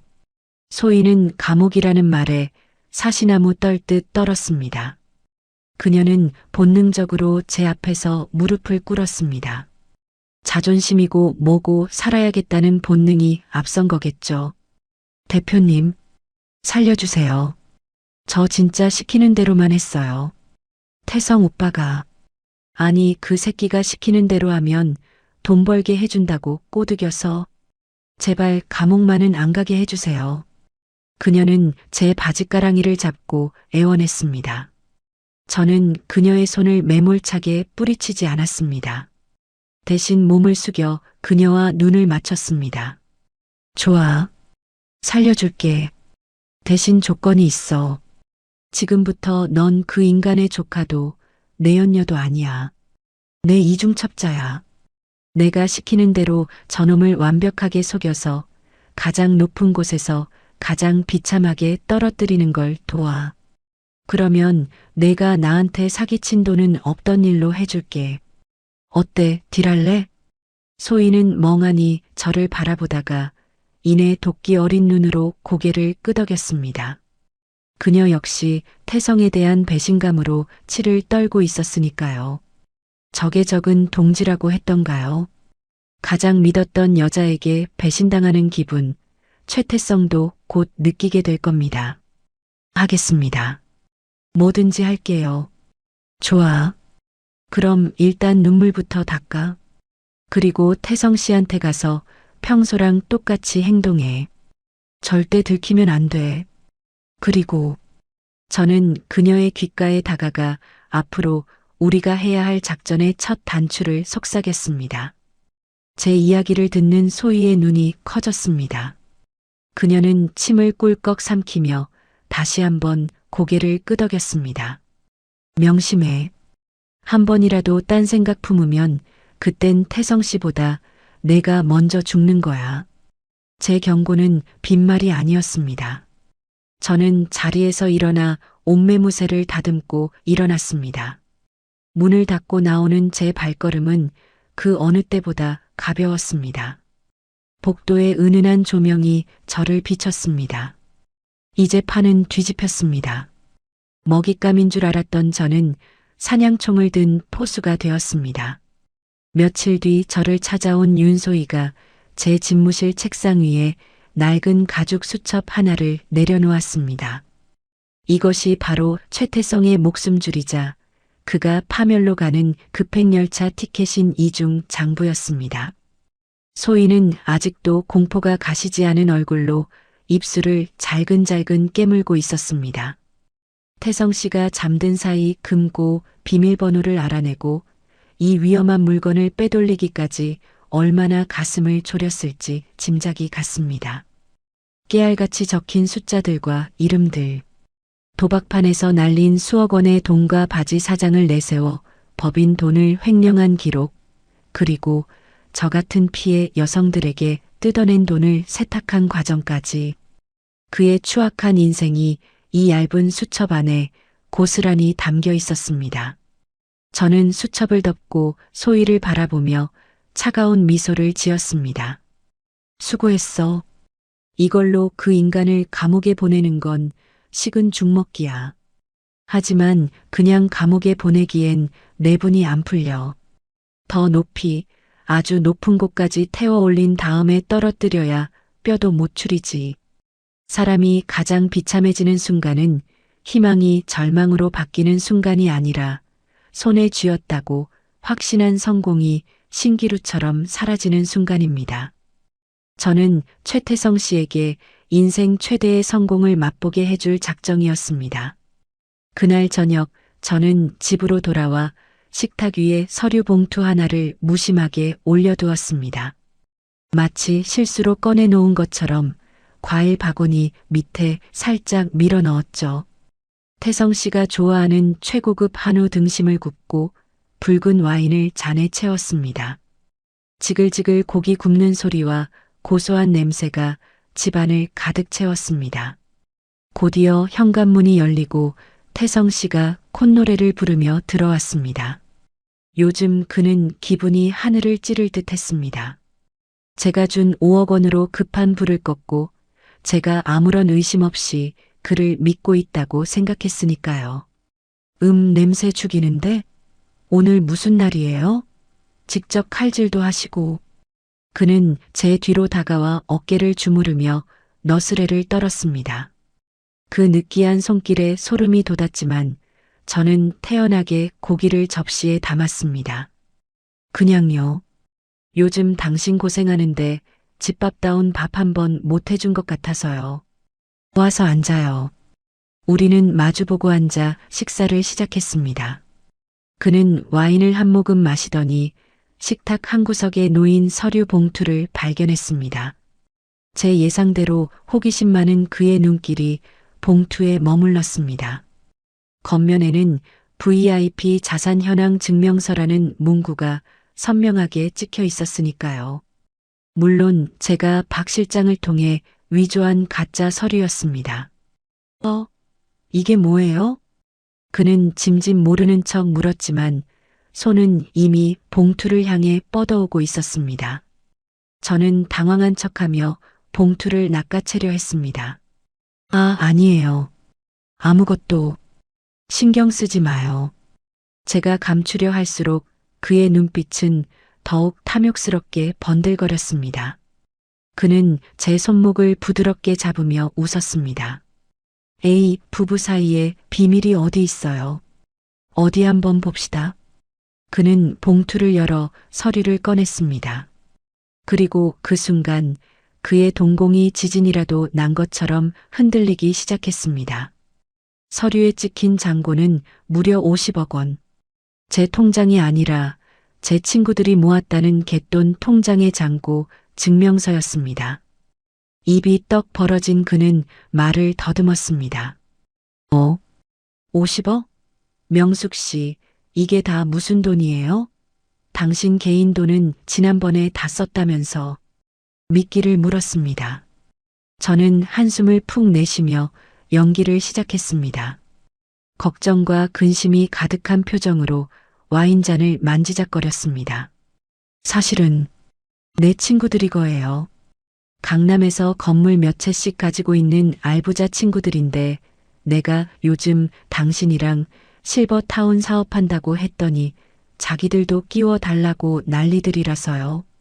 이 50억 원 당장이라도 투자하겠다고 가져온 건데 내가 거절했어요. 거절을 했다고요? 왜요? 아니, 왜 이 큰 돈을 마다해요? 태성의 목소리가 하이톤으로 찢어졌습니다. 눈앞에 굴러들어 온 50억 원을 걷어찼다니 믿을 수 없다는 표정이었습니다. 저는 고개를 저으며 말했습니다. 당신 부담스러울까 봐서요. 우리끼리 조용히 노후 준비하려고 한 건데 친구들 돈까지 섞이면 일이 너무 커지잖아요. 그리고 걔네들이 워낙 깐깐한 애들이라 수익률 따지고 들면 당신 머리 아플 거예요. 그래서 그냥 우리 돈으로만 하자고 돌려보내려는데 자꾸만 설명회라도 한번 열어달라고 성하지 뭐예요. 그의 얼굴이 울그락불그락 변했습니다. 욕심과 아쉬움, 그리고 저에 대한 답답함이 뒤섞인 표정이었습니다. 그는 식탁을 쾅 치며 몸을 앞으로 숙였습니다. 명숙 씨, 당신 진짜 사업가 맞아요? 물 들어올 때 노 저어야지. 이 좋은 기회를 왜 차버립니까? 50억이면 우리 타운 규모를 2배, 아니 3배로 키울 수 있어요. 랜드마크가 되는 거라고요. 하지만 당신 너무 힘들잖아요. 난 돈보다 당신 건강이 더 중요한데. 아우, 답답해. 나 하나도 안 힘들어요. 오히려 돈이 없어서 힘들지. 자금만 빵빵하면 날아다닐 수 있다고요. 당장 그 친구들 잡아요. 아니, 내가 직접 설명할게요. 당장 설명회 자리 만들어요. 그는 흥분해서 침까지 튀기며 소리쳤습니다. 제 계획대로 완벽하게 걸려들었습니다. 저는 마지못해 고개를 끄덕이는 척했지만 식탁 아래 쥐고 있는 주먹에는 힘이 잔뜩 들어가 있었습니다. 좋아, 최태성. 내가 그렇게 원한다면 자리를 만들어주마. 다음 날부터 저는 박 실장과 함께 가짜 투자 설명회 준비에 돌입했습니다. 박 실장의 활약은 대단했습니다. 그녀는 강남의 5성급 호텔 연회장을 대관하고 연기학원에서 중견 배우들을 섭외했습니다. 그들은 산전수전 다 겪은 베테랑 단역 배우들로 강남 복부인, 사채업계 큰손, 은퇴한 고위공무원 사모님 역할을 완벽하게 소화해줄 사람들이었습니다.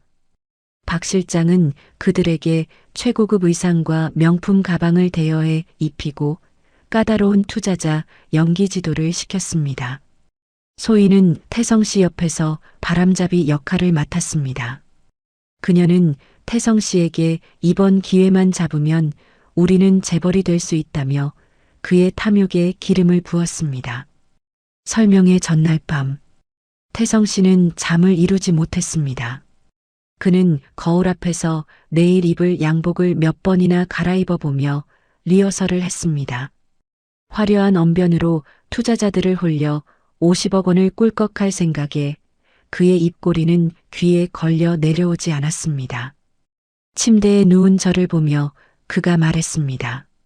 명숙 씨, 나 내일 정말 잘할게요. 당신 친구들 코를 납작하게 해주고 그 돈 싹 다 끌어올 겁니다. 우리 이제 진짜 꽃길만 걷는 거라고요. 저는 어둠 속에서 눈을 번뜩이며 대답했습니다. 그럼요. 당신은 유능하니까 다들 넘어올 거예요. 내일이 정말 기대되네요. 정말 기대되었습니다. 내일 그 화려한 연회장에서 벌거벗겨질 그의 추악한 실체가 말이죠. 저는 태성 씨가 잠들 때까지 기다렸다가 조용히 거실로 나왔습니다. 그리고 베란다 창가에 서서 도시의 야경을 내려다보았습니다. 저 수많은 불빛 어딘가에서 저처럼 외로움에 속아 눈물 흘리고 있을 또 다른 피해자들을 생각했습니다. 내일 제가 쏘아 올릴 복수의 화살은 단지 저를 위한 것만이 아니었습니다. 사랑이라는 이름으로 사기를 치고 사람의 마음을 유린한 모든 죄인들을 향한 심판이었습니다. 새벽 2시가 넘도록 잠이 오지 않았습니다. 저는 주방으로 가서 물 한 잔을 마셨습니다. 냉장고 문을 여는데 문득 반찬 공장에서 일하던 때가 생각났습니다. 매일 새벽 시장을 돌며 좋은 배추를 고르고 멸치똥을 따던 그 시절. 몸은 고단했지만 마음만은 떳떳하고 당당했던 그 시절이 사무치게 그리웠습니다. 내일 모든 것이 끝나면 저는 다시 그곳으로 돌아갈 수 있을까요? 날이 밝았습니다. 결전의 날입니다. 태성 씨는 제가 사준 이태리제 양복을 빼입고 구두가 반짝거리도록 닦았습니다. 현관을 나서는 그의 뒷모습은 위풍당당했습니다. 저는 그 뒤를 따르며 핸드백 속의 USB를 다시 한번 확인했습니다. 오늘 설명회의 하이라이트가 될 영상이 담긴 그 USB는 총알이 장전된 권총처럼 묵직했습니다. 호텔 로비에 도착하자 박 실장이 눈짓으로 신호를 보냈습니다. 모든 준비가 끝났다는 뜻이었습니다.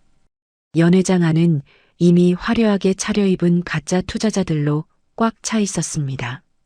그들은 태성 씨가 들어오자마자 우아하게 손뼉을 치며 환호했습니다. 마치 진짜 팬클럽이라도 된 것처럼 분위기를 띄워주었죠. 태성 씨는 그 환호에 취해 구름 위를 걷는 표정이었습니다. 그는 단상 위로 올라가 마이크를 잡았습니다. 존경하는 사모님들, 그리고 귀한 내빈 여러분. 오늘 저는 여러분께 대한민국 최고의 실버타운 프로젝트를 소개하게 되어 영광입니다. 그의 목소리는 힘찼고 제스처는 화려했습니다. 소희 씨가 만들어준 프레젠테이션 자료가 스크린에 띄워지자 곳곳에서 감탄사가 터져 나왔습니다. 물론 그 감탄사조차 박 실장의 각본에 있는 연기였지만 태성 씨는 알 리가 없었죠. 그는 신이 나서 침을 튀기며 설명을 이어갔습니다. 개발 호재, 수익률 200% 보장, 대기업 공장 부지 확정. 그의 입에서 나오는 거짓말들은 화려한 비누방울처럼 연회장을 둥둥 떠다녔습니다. 저 거짓말에 저도 속았고 수많은 여자들이 속아 넘어갔겠죠.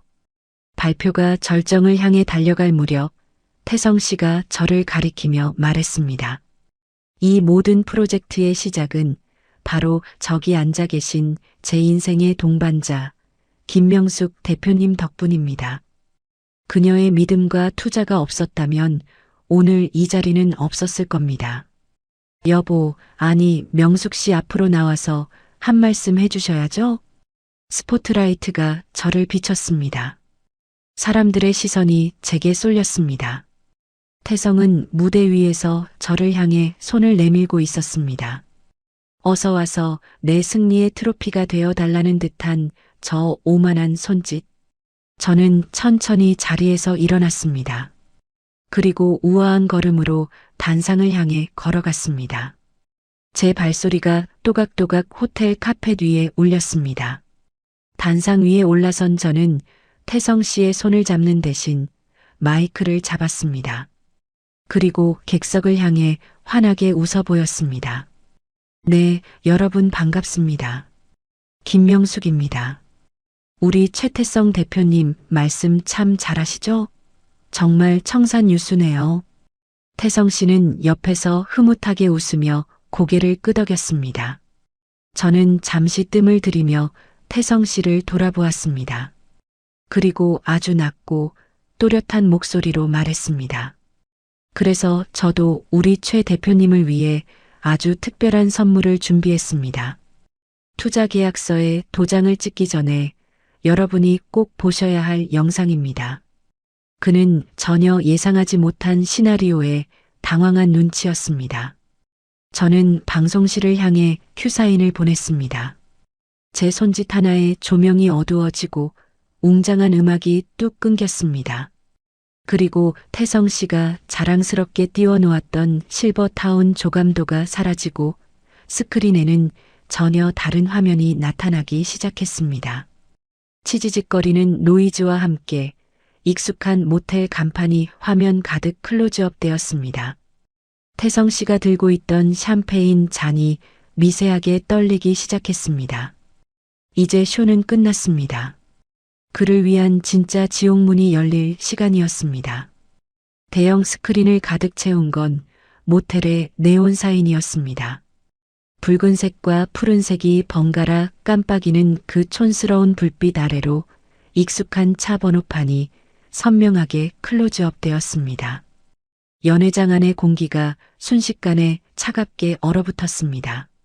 사람들의 환호와 박수 소리는 뚝 끊겼고 대신 스피커에서 흘러나오는 적나라한 소음만이 공간을 지배했습니다.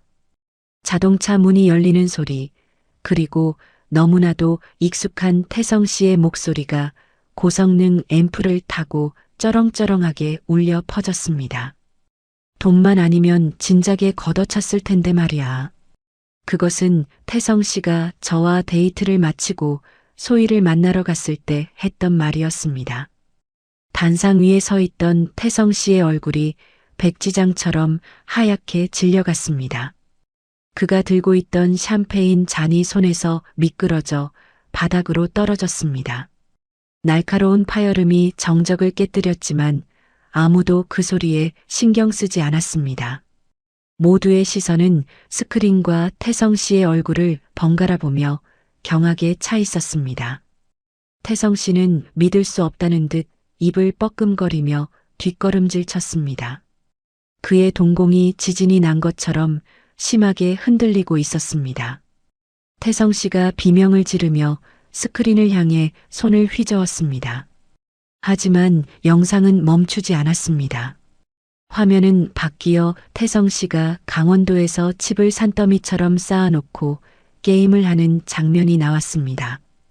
제가 보낸 5억 원을 칩으로 바꾸며 환호하는 그의 모습은 그가 평소 보여주었던 중후한 신사의 모습과는 거리가 먼 탐욕에 찌든 사람의 모습이었습니다. 객석에 앉아있던 가짜 투자자들이 웅성거리기 시작했습니다. 박 실장이 섭외한 베테랑 배우들답게 그들의 연기는 실감났습니다. 어머, 저게 무슨 소리야? 사기꾼 아니야? 세상에, 우리가 저런 사람한테 투자를 하려고 했다고? 큰일 날 뻔했네. 경찰 불러. 당장 경찰 불러. 투자자들의 비난이 빗발치자 태성 씨는 사색이 되어 마이크를 잡았습니다. 하지만 마이크는 이미 꺼져 있었습니다.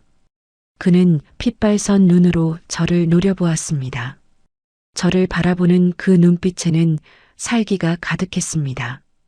방금 전까지 저를 떠받들던 남자는 온데간데없고 궁지에 몰린 쥐새끼 한 마리만이 바들바들 떨고 있었습니다. 이게 무슨 짓이야? 당신 미쳤어? 왜 이런 조작된 영상을 틀어? 그는 저에게 달려들 기세로 소리쳤습니다. 하지만 저는 눈 하나 깜짝하지 않았습니다. 오히려 여유롭게 팔짱을 끼고 그를 내려다보았습니다. 지금 이 순간 저는 그에게 속아 눈물 흘리던 나약한 김명숙이 아니었습니다. 저는 꺼진 마이크 대신 제 목소리로 또렷하게 말했습니다. 조작? 내 입으로 짓거린 말들이 조작이라고? 저기 영상에 찍힌 날짜랑 시간 봐. 제 말이 끝나기가 무섭게 스크린에는 또 다른 증거들이 쏟아져 나왔습니다. 위조된 등기부 등본, 가짜 법인 인감, 그리고 수많은 여성들의 이름이 적힌 작업 리스트까지. 그의 범죄 행각이 낱낱이 까발려지는 순간이었습니다. 태성 씨는 더 이상 변명할 말을 찾지 못한 듯 입술을 깨물었습니다. 그는 다급하게 객석에 앉아있던 소희를 찾았습니다. 자신의 유일한 편이자 공범인 그녀에게 도움을 요청하려는 것이었죠. 소희야, 윤소희, 너 뭐하고 있어? 빨리 해명해. 저 여자가 미쳐서 날 모함하는 거라고 말 좀 해보라고. 태성은 소희를 향해 절규했습니다. 하지만 소희는 자리에서 천천히 일어나 태성 씨를 향해 걸어 나오는 대신 제 옆으로 다가와 섰습니다. 그리고 싸늘한 눈빛으로 태성 씨를 쏘아보았습니다. 최태성, 추하다 진짜. 언제까지 연기할 거야? 당신이 시켜서 만든 가짜 서류들, 당신이 횡령한 자금 내역. 내가 다 경찰에 넘겼어. 뭐? 태성은 뒤통수를 망치로 얻어맞은 듯한 표정을 지었습니다. 믿었던 도끼에 발등이 찍힌다는 게 바로 이런 기분일까요? 그의 얼굴이 절망으로 일그러졌습니다. 소희는 핸드백에서 녹음기 하나를 꺼내 들어 보였습니다. 여기 안에 당신이 나 협박해서 범죄 가담시킨 내용 다 들어있어. 나 혼자 죽지는 않을 거야. 당신이랑 같이 지옥 갈 각오로 다 풀었으니까 이제 그만해. 태성이 이성을 잃고 소희에게 달려들었습니다. 그가 주먹을 휘두르려는 찰나 연회장의 육중한 문이 활짝 열렸습니다. 제복을 입은 경찰관 5명이 들이닥쳤습니다. 그 뒤로는 박 실장이 의기양양한 표정으로 서 있었습니다. 최태성, 당신을 사기 및 사문서 위조, 횡령 혐의로 긴급 체포합니다. 형사들이 순식간에 태성 씨를 덮쳤습니다. 그는 바닥에 깔린 채 발버둥 쳤지만 건장한 형사들을 당해낼 재간은 없었습니다. 차가운 금속 수갑이 그의 손목에 채워졌습니다. 그 소리가 제 심장에 맺혀있던 응어리를 깨트리는 것 같았습니다. 바닥에 얼굴을 처박힌 태성 씨가 고개를 들어 저를 쳐다보았습니다. 그의 눈에서는 눈물이 흐르고 있었지만 그것은 반성의 눈물이 아니라 억울함과 분노의 눈물이었습니다. 김명숙, 두고 봐. 내가 나가면 가만 안 둬. 형사가 그의 팔을 꺾어 일으켜 세웠습니다. 머리카락은 헝클어지고 비싼 이태리제 양복은 구겨져 먼지투성이가 되었습니다. 불과 10분 전만 해도 50억 원의 주인공이 될 줄 알았던 남자가 이제는 정가자 신세가 되어 끌려가고 있었습니다. 저는 그에게 천천히 다가갔습니다.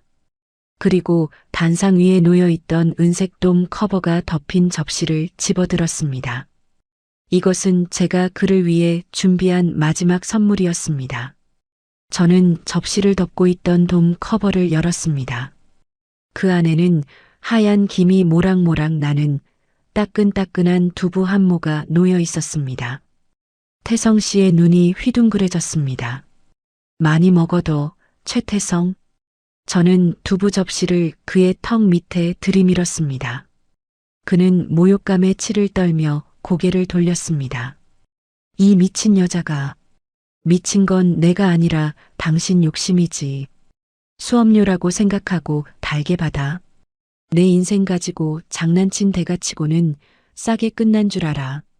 저는 접시를 바닥에 패대기 쳤습니다.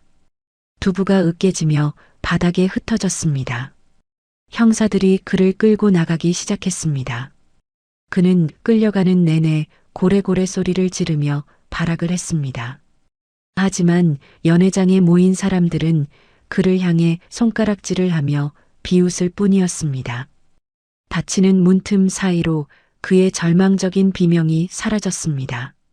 박 실장이 다가와 제 어깨를 두드렸습니다. 그녀의 눈시울이 붉어져 있었습니다.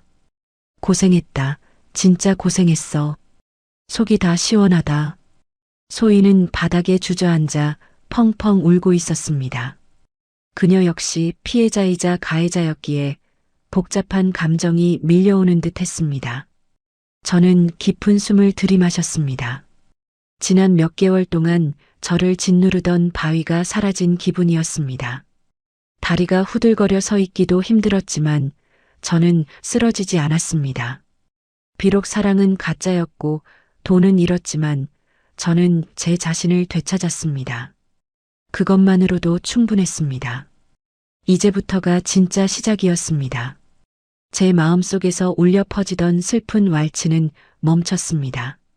대신 쿵쿵거리는 제 심장 박동 소리가 새로운 리듬을 만들어내고 있었습니다. 그것은 누구에게도 의지하지 않고 오롯이 두 발로 서서 추게 될 저만의 춤을 위한 박자였습니다. 입가에 옅은 미소가 번졌습니다. 저는 박 실장을 보며 말했습니다. 야, 박 실장. 우리 나가서 국밥이나 한 그릇 하자. 속이 텅 비어서 그런가 뜨끈한 국물이 당기네. 그래, 가자. 내가 쏠게. 오늘 같은 날은 특으로 먹어야지. 우리는 서로의 팔짱을 끼고 연회장을 나섰습니다. 등 뒤로 화려했던 그러나 거짓으로 점철되었던 무대가 멀어져 갔습니다. 호텔 로비를 걸어가는 제 발걸음 소리가 경쾌하게 울렸습니다. 며칠 뒤 철창 너머로 보이는 하늘은 유난히 좁고 탁했습니다. 서울 구치소 접견실의 차가운 공기가 옷깃을 파고들었지만 제 마음속에 불던 시리던 바람은 이제 멈춘 뒤였습니다. 투명한 아크릴 벽 하나를 사이에 두고 저는 제 인생을 지옥으로 밀어넣으려 했던 남자를 마주하고 앉았습니다. 불과 며칠 전까지만 해도 이태리제 명품 정장을 입고 호탕하게 웃던 최태성은 온데간데 없었습니다. 대신 누렇게 뜬 얼굴에 듬성듬성 수염이 자란 가슴팍에 수인 번호가 박힌 낡은 수의를 입은 늙은 남자만이 고개를 숙이고 있었죠. 그의 어깨는 잔뜩 굽어 있었고 윤기 흐르던 은발은 떡이 져서 볼품없이 갈라져 있었습니다. 그 초라한 몰골을 보니 분노보다는 헛웃음이 먼저 터져 나왔습니다. 고작 저런 껍데기에 홀려 내 인생 전부를 걸었다니 김명숙 너도 참 외로움에 눈이 제대로 멀었구나 싶어 씁쓸함이 밀려왔습니다. 태성은 떨리는 손으로 수화기를 들었습니다. 명숙 씨, 와줬네요. 내가 잘못했어요. 입이 10개라도 할 말이 없지만 그래도 한 번만 살려주면 안 될까요? 합의만 해주면 나 집행유예로 나갈 수 있다는데 나가면 내가 평생 당신 머슴처럼 살게. 응? 그는 뻔뻔하게도 합의를 운운하며 비굴한 눈빛을 보냈습니다. 머슴처럼 살겠다니 감옥에 가기 싫어 발악하는 꼴이 애처롭기까지 했습니다. 저는 수화기를 든 채 가만히 그를 응시했습니다. 최태성, 꿈깨. 내가 당신 얼굴 보러 온 건 용서해 주러 온 게 아니야. 내 돈 15억, 그거 당신이 어디에 숨겨뒀는지 확인하러 온 거지. 다행히 소희 씨가 아주 똑똑하더라고. 당신이 차명 계좌로 빼돌린 돈이랑 오피스텔 보증금까지 싹 다 찾아서 가압류 걸어놨어. 제 말에 최태성의 동공이 지진이 난 듯 흔들렸습니다. 믿었던 소희 씨에게 완벽하게 뒤통수를 맞았다는 사실을 이제야 실감하는 듯 했습니다. 그는 입술을 파르르 떨며 악을 썼습니다. 저는 더 이상 들을 가치가 없어 수화기를 내려놓으려 했습니다. 그러자 태성은 아크릴 벽을 주먹으로 쾅쾅 내리치며 절규했습니다. 명숙 씨, 여보, 사랑했어. 진짜 사랑했다고. 사랑이라는 단어가 그 더러운 입에서 나오자 구역질이 치밀었습니다. 저는 자리에서 일어나 그를 차갑게 내려다보았습니다. 사랑? 당신 덕분에 알았어. 진짜 사랑은 돈으로 거래하는 게 아니라는 걸. 당신한테 쓴 돈, 내 인생 비싼 수업료 냈다고 칠 테니까 퉁치자고. 그리고 다시는 내 앞에 나타나지 마. 다음엔 법이 아니라 내 손으로 끝장낼 테니까. 저는 미련 없이 뒤돌아섰습니다. 등 뒤에서 저를 부르는 태성 씨의 처절한 비명이 들렸지만 발걸음은 깃털처럼 가벼웠습니다. 구치소 정문을 나서자 눈부신 햇살이 쏟아져 내렸습니다. 마치 긴 터널을 빠져나온 것처럼 세상이 전보다 훨씬 선명하게 보였습니다. 사건은 일사천리로 마무리되었습니다. 소희 씨의 증언과 제가 미리 받아둔 공증각서 덕분에 태성 씨는 사기 및 횡령 혐의로 징역 7년이 확정되었습니다. 소희 씨는 저와의 약속대로 태성의 은닉 재산을 모두 찾아내 제게 넘겼습니다. 물론 게임으로 날린 5억은 회수하지 못했지만 남은 돈이라도 건진 게 어디냐며 스스로를 위로했습니다. 소희 씨는 마지막으로 저를 찾아와 깊이 고개를 숙였습니다. 대표님, 정말 죄송했습니다. 그리고 기회 주셔서 감사합니다. 저도 이제 정신 차리고 성실하게 살겠습니다. 그래요. 새삼 살아요. 다시는 내 눈에 띄지 말고. 그렇게 모든 게 정리되어 갈 무렵 생각지도 못한 불청객이 찾아왔습니다. 미국에 있다던 아들이었습니다. 엄마가 사기꾼에게 홀려 전 재산을 날릴 뻔했다는 소식을 뒤늦게 듣고 부랴부랴 입국한 것이었죠. 현관문을 열고 들어오는 아들의 얼굴은 사색이 되어 있었습니다.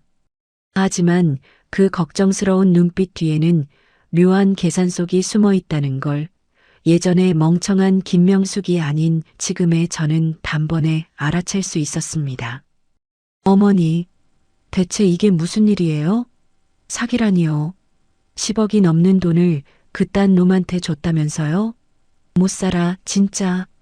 아들은 제 건강을 묻기도 전에 돈 이야기부터 꺼냈습니다. 옆에 서 있던 며느리 역시 불안한 눈초리로 집안을 훑어보고 있었습니다. 혹시라도 남은 재산이 없을까봐 전전긍긍하는 꼴이 뻔히 보였습니다.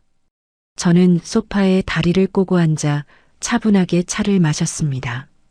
어머니, 안 되겠어요. 이제 어머니 재산 관리 제가 할게요.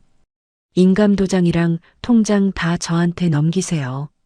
또 엄한 놈한테 돈 퍼주시기 전에 제가 관리하는 게 맞아요. 맞아요, 어머님.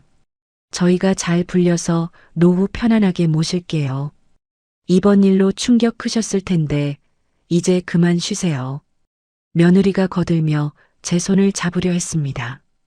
그 순간 제 안에서 뜨거운 것이 울컥 치솟았습니다. 생일날 문자 한 통 달랑 보내고 코빼기도 안 비치던 녀석들이 돈 냄새를 맡자마자 달려와 효자 노릇을 하려 드는 꼴이라니. 저는 찻잔을 테이블 위에 탁 내려놓았습니다.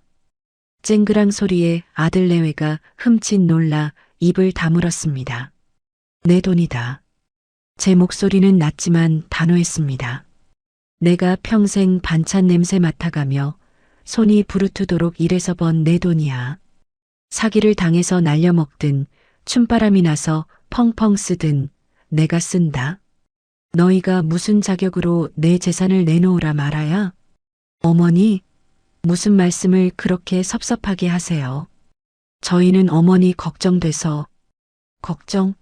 내 생일날 전화 한 통화 없이 미역국 한 그릇 안 끓여주던 놈들이 이제 와서 걱정?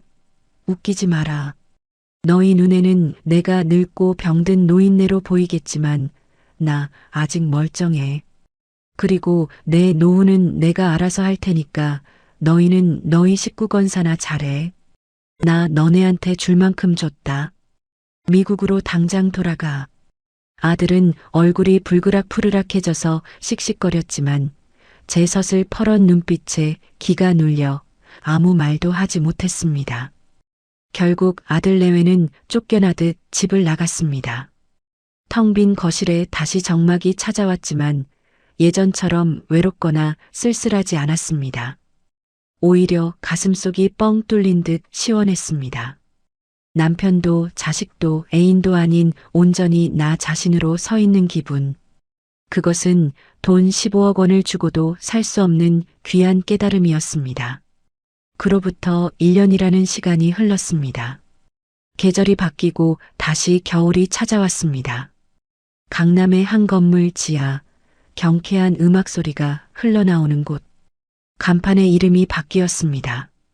퀸즈 댄스 아카데미. 네, 맞습니다.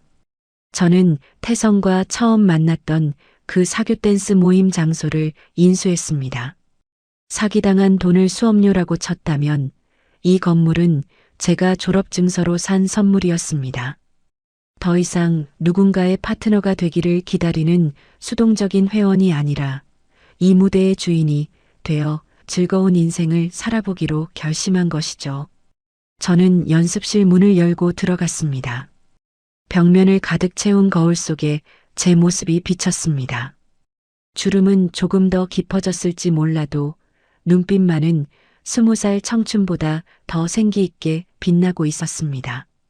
저는 오디오 앞으로 가서 음악을 틀었습니다. 잔잔한 왈츠 선율이 연습실을 가득 채웠습니다. 익숙한 리듬이 심장을 두드렸습니다. 저는 거울 속의 저에게 손을 내밀었습니다. 춤추실까요? 누구의 손도 잡지 않았습니다.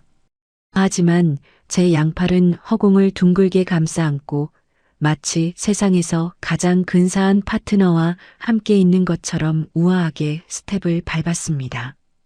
오른발을 내딛고 왼발을 끌어당기고 몸을 회전할 때마다 치맛자락이 꽃잎처럼 활짝 피어올랐습니다. 혼자 추는 춤이지만 결코 외롭지 않았습니다. 제 스텝 하나하나에 지난 세월의 희로애락이 담겨 있었으니까요. 반찬 냄새에 찌들어 살던 고단했던 시절, 이혼의 아픔, 최태성에게 속아 지옥을 맛보았던 순간들까지 그 모든 아픔들이 발끝을 타고 흘러나가 아름다운 춤선으로 승화되고 있었습니다. 거울 속에 제가 활짝 웃고 있었습니다. 그 웃음은 억지로 꾸며낸 가식이 아니었습니다. 내 안의 공허함을 내 힘으로 채울 수 있다는 자신감, 그리고 앞으로 남은 인생을 온전히 나를 위해 살겠다는 다짐에서 우러나온 진짜 행복이었습니다. 저는 음악의 클라이맥스에 맞춰 힘차게 턴을 돌았습니다. 빙글빙글 도는 세상 속에서 오직 저만이 중심을 잡고 우뚝 서 있었습니다. 저는 숨을 몰아쉬며 마지막 포즈를 취했습니다. 땀방울이 이마를 타고 흘러내렸습니다. 상쾌했습니다. 살아있다는 감각이 온몸의 세포를 깨웠습니다. 더 이상 외로움에 속아 누군가의 손을 갈구하지 않을 것입니다. 내 두 다리가 이렇게 튼튼하고 내 심장이 이렇게 뜨겁게 뛰고 있으니까요. 화려한 조명 아래 홀로 선 저는 그 누구보다 당당하고 아름다운 여자였습니다. 오늘의 이야기 어떠셨나요? 주인공 명숙에게 하고 싶은 말씀이 있으시면 여러분의 생각을 댓글로 편하게 나눠주세요.